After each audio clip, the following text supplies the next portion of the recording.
Welcome to Antix 19 Beta 3, and we're using Simple Screen Recorder, and we're going to cover the IceWM desktop options. And no, we don't want to quit the Simple Screen Recorder just yet. Um, so we'll minimize that out of the way.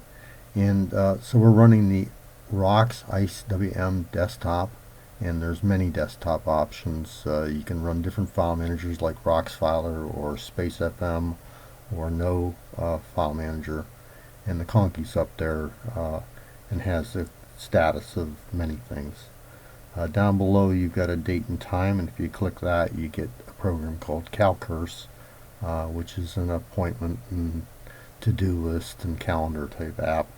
And then we have the CPU monitor down below, and if we click that we get the task manager. And then we have a memory monitor, and it doesn't do anything if you click it. And then we have next to it we have the network monitors, which basically would cover the wireless or Ethernet or dial-up or Bluetooth, I believe. And if you click that, you'll get the network settings ConMan connection manager. And normally it's by default the wired one is connected, and normally by default the Wi-Fi one is disabled. I'm running Wi-Fi, and because I'm running Wi-Fi I had to enable that.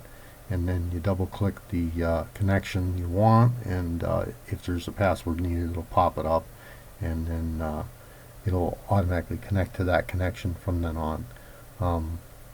We don't really need to leave that running. It takes probably 30 meg of memory, so we can close that once we're connected. And down below we've got a battery monitor, and also the volume control. Uh, Pretty normal. There's also you can see a little small icon there for the simple screen recorder that we're using to record the screen. And down at the bottom on the taskbar there, you'd have a list of any of the programs. You know, there would be a tab for each program that's running. You click it, that program pops up. Then next to that we got the workspaces, and by default there's 2, but there could be up to 10 if you want to reconfigure it for up to 10.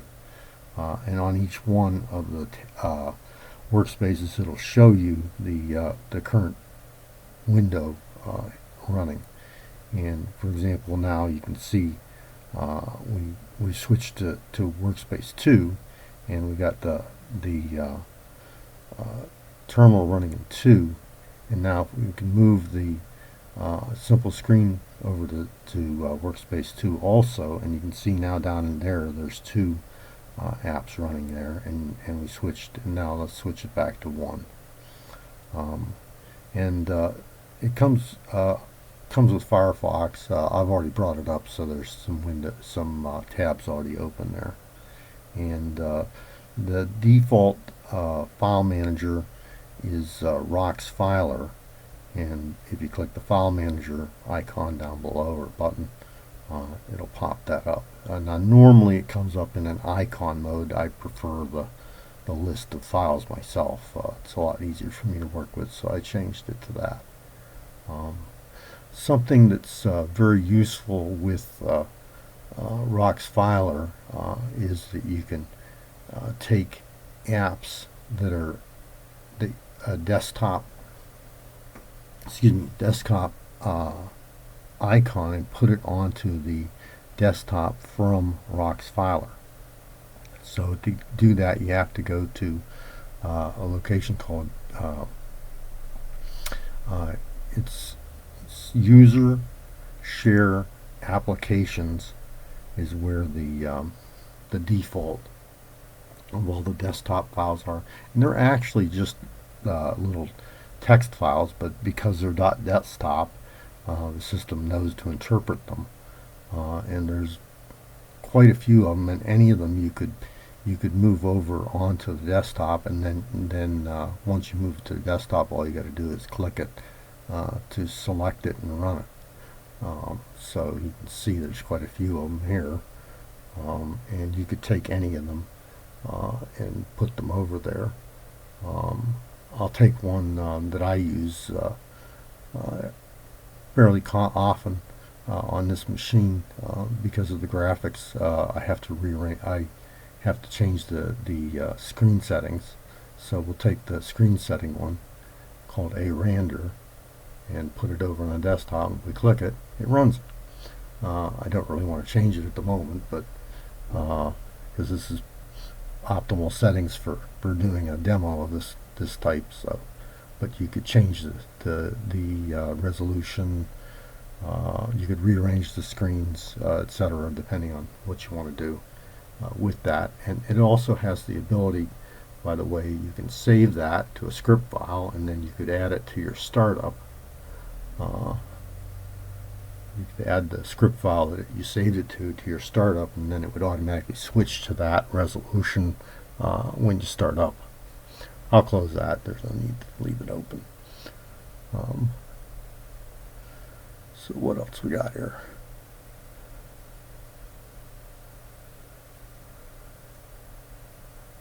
We have a button here to unplug removable devices, and then the next one shows desktop, and basically to show the desktop you minimize all the windows, and if you click it again it puts them back up for whichever workspace you're on. Then we have the main menu, and on the main menu you've got a log out at the bottom, and that's where you can restart IceWM. If you make settings changes to IceWM, you can restart IceWM to reset them. There's a focus. I usually don't change that. On the preferences option, the ones that are in orange and the focus one are things that you can change, where you just toggle them on or off. For example, you could toggle the taskbar to double height, and in order for that to take effect, you'd have to save the change first, and then you'd have to restart IceWM, and then it'll take effect. I don't really want to leave it that way for the demo, so we'll switch it back. So we have to untoggle it, and then we have to save that change, and then we have to restart IceWM again. And we'll go back to normal. There's also themes. There's lots of themes. Win95 if that's your preference. There's also darker themes, like this Blue Day is a darker theme. You can pick whatever theme you want. There's places on the web. There's a place called boxlook.org where you can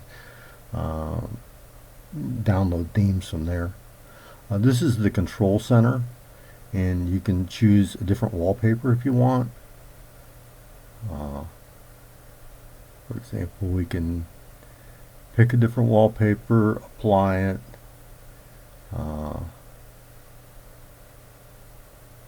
Probably don't want to leave that way. Yeah, with the theme, the wallpaper, you can choose, and you could pick your own wallpapers also. We'll change this back to normal here. Clearview blue medium is the standard one, and might as well change the wallpaper back too, I guess. No, I don't really want to do that twice, do I? Error. Probably better to only run it and change it in one screen at a time. And we'll take that, click apply, and we can close that. We're back to normal here.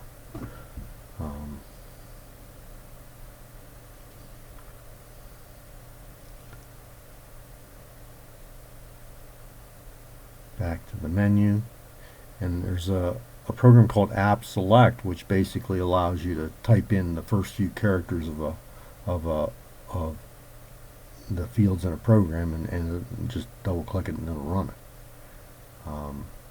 So you don't really have to hunt through all the menus to find things. That App Select is also available on Control Space. in IceWM. And you just press Control Space and it'll pop up. So there you go. Pretty quick. Everything in Antix in general is pretty quick compared to other systems because it's very efficient just by its nature. And so what we're doing here is we're going into the IceWM settings, and I'm going to open two windows of it, and I'll take one of them, put it on the other side, and we'll open keys in the one and preferences in the other.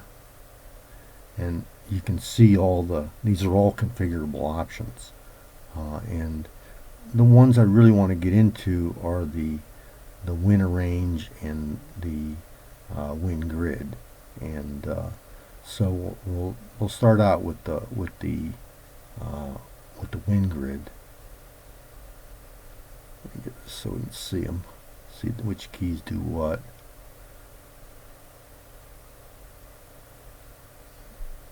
And so basically, we have the WinGrid keys are set up on the numeric keypad with Control Alt, and then, excuse me, on the number row on the top with Control Alt. And so what it does is WinGrid takes the screen and makes it either into a quadrant or a half screen size, depending on where depending on which number you hit. So I have a picture. On the keypad, it works off of the rows, which is sort of like a compass rose. And so you can move screens, and it resizes it to 1/4 or 1/2 screen size based on that rows by holding down the control on the numeric keypad. It uses the Control Shift, so that was a Control Shift 9, and then back to 1, and there's a 7, and that was a 4, Control Shift, and Control Shift 6. So basically you're just going around the screen holding down Control Shift, and 5 of course takes it to the center. So it's either half screen or quarter screen, depending on whether you're going to a corner or whether you're going to the top, bottom, or side. We also have the grow and shrink keys on Control Alt plus and minus.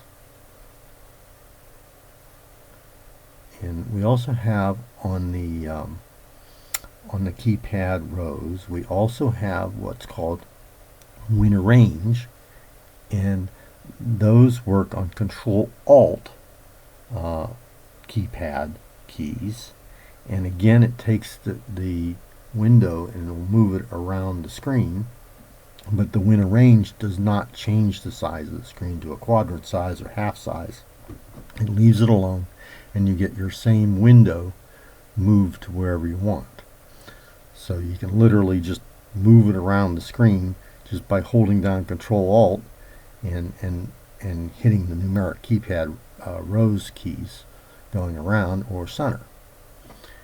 And so that's very nice from a standpoint of if you're programming or something and you want to have multiple screens up and pop this one up or pop that one up. It's very quick.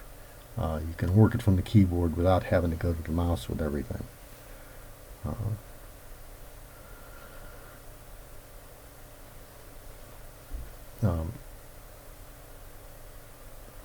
So back to the control center, and so you have the customize look and feel option, which allows you to change the basically you can change the whole desktop themes, if you will, including the icons and the mouse cursors and fonts, and also we have preferred applications, and that's where you can change the applications that would run. Now, in this case, I already changed that. The terminal, the default is RoxTerm, and I changed it to RxVT Unicode. So I'll change it back to RoxTerm.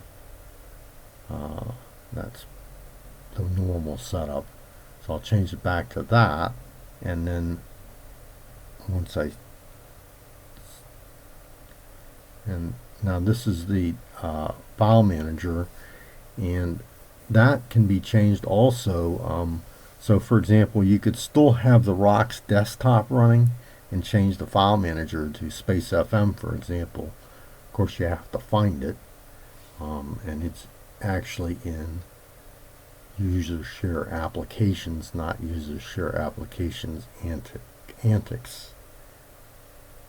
And it might be easier if I put it in alphabetical order. Sorry about that. Gotta get back to the user share applications, not antics. That's it. Hold on. That's why it's not there. There we go. There it is. SpaceFM Desktop. So I can switch the file manager to SpaceFM Desktop, click OK, and now we've got RoxTerm on the terminal and SpaceFM Desktop on the file manager automatically. But we're still running the Rox desktop itself. It's very flexible. You can basically change it to do what you want. Take a look at a couple of the other things here. For example, on the System tab, you have the Manage Packages, which is going to run Synaptic. The default password, by the way, is demo on that. And the first time in, you really should reload first. Now I've already come in here before, and if you notice, like for example, I've already installed the Minesweeper game there. We can install something else, like for example Sudoku, and we just click search, and it pops up the games, and you select one, or whichever ones you want, and click it, mark it for install, and go, click apply, and it'll take a minute, and it'll click apply again, and it'll take a minute, and it'll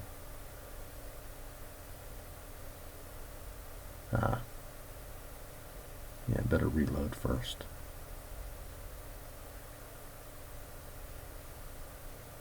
Forgot to do that. And now we click apply and apply again. There we go. It's very quick. And now we should be able to run Sudoku right from the menu. And there it is. Not a problem. The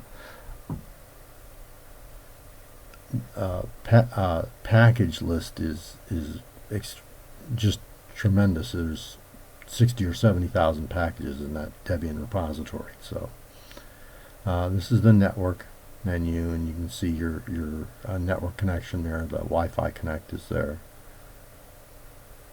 On this session screen, I use the set screen resolution pretty often. The other things I pretty much leave alone.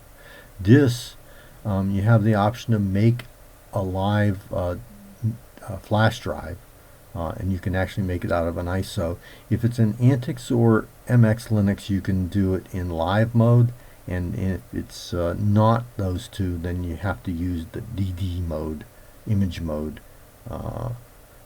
and the reason for that is because otherwise it won't be right. So anyway, and I don't have a flash drive in there right now, or it would have the select target device automatically defaulted, But the thing is, though, you want to be careful if you have an external hard drive or something, you don't select it by mistake. In any way, that it can take, depends on how fast your flash drive is how long it takes and how big the file is. The other thing that you can do there is down under maintenance. Down under maintenance, you have the option of making an ISO snapshot. And so you can basically make a copy of your entire system as it exists. And then once you take that ISO snapshot, you go back and you make a live USB of it. And you can boot from that. You can put it in your work computer or whatever and just run it. I've done that before. And you can run it with persistence and save your changes, and or you can actually make one to give to somebody else that doesn't include your user specific data. So it has options to do that as well. Very flexible.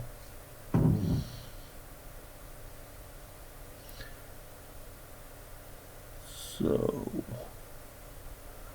and there's other desktops as well, as I was saying. There's Fluxbox and this Herb STLUFTWM. Never can pronounce that. And there's minimum options as well. And the minimal options, you know, they leave off the conky and such, and basically to save memory on the older machines, you need to conserve memory because the browsers typically take a tremendous amount of memory. So that's about it for IceWM, and thanks for watching.